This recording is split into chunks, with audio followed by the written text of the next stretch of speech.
Your mind is your best friend, but also your worst enemy. I'm an ambitious guy, so my mind always gives me these ambitious goals of things I can achieve, but in the present, it tells me all the reasons why I can't do it. And so it's an oxymoron. You've got this massive goal, but you've also got this weight holding you back of reasons why you can't do it.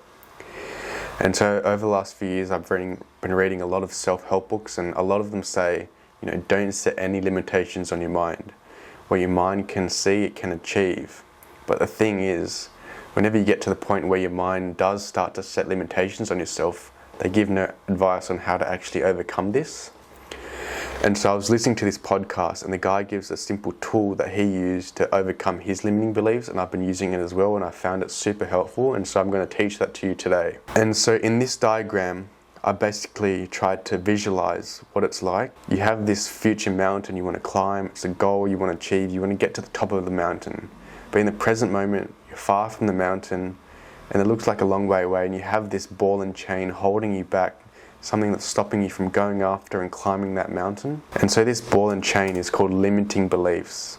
They're holding you back, they're weighing you down, and they're not helping you get towards your goal. And so there's a simple framework that I've kind of created where I'm trying to demonstrate the limiting beliefs, how they occur in my mind.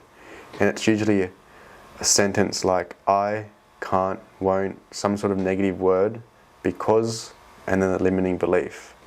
So the one I had before making these YouTube videos was, I can't make the video because it's going to take too long to edit. And so this was a belief that was holding me back from making these videos. I previously had things like, I can't go to the gym because it's too expensive. I can't do really well at uni because it's going to take too much effort. And so you have all these little stories and sentences that are basically put in your brain in this sort of structure, and they come out and they stop you from actually doing the things you want to achieve. And so in the podcast, this guy gives a great mental framework or a trick you can use to overcome these limiting beliefs. And what it is changing your belief into an assumption. You no longer believe things, you assume things.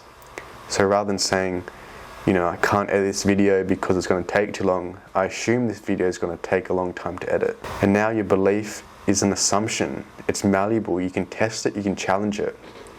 It puts the power in your hands, not in the power of the belief. Now instead of saying I can't record this video, it's going to take too long to edit, I say I assume this video is going to take 20 minutes to edit. Can I try and challenge that? Can I beat that time?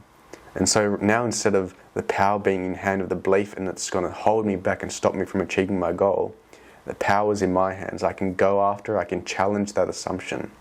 The assumption is malleable, I can test it.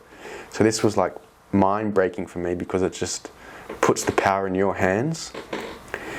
And so the practical way you can actually do this is, rather than having the belief go around and around in your head, try and write it on paper. What are you thinking right now that's stopping you from going after what you want, from climbing that mountain? Once you write it down, try and create a new assumption around that belief. Rather than saying I can't do X because of Y, say I assume I can't do X. How can I challenge that? Can I create a new test for myself to get over that assumption? Break that assumption, because your assumption is malleable. Now I hope you like the video. I really want you to apply this right now. Try and write down all the beliefs you're having that's stopping you from achieving the goals you want or climbing that mountain. Now write those beliefs down and then write some assumptions. You assume that you can't do this because of what? Now try and test those assumptions. Challenge yourself, put the power back in your hands, and let me know how it goes. If you like the video, please subscribe, and I'll see you in the next video.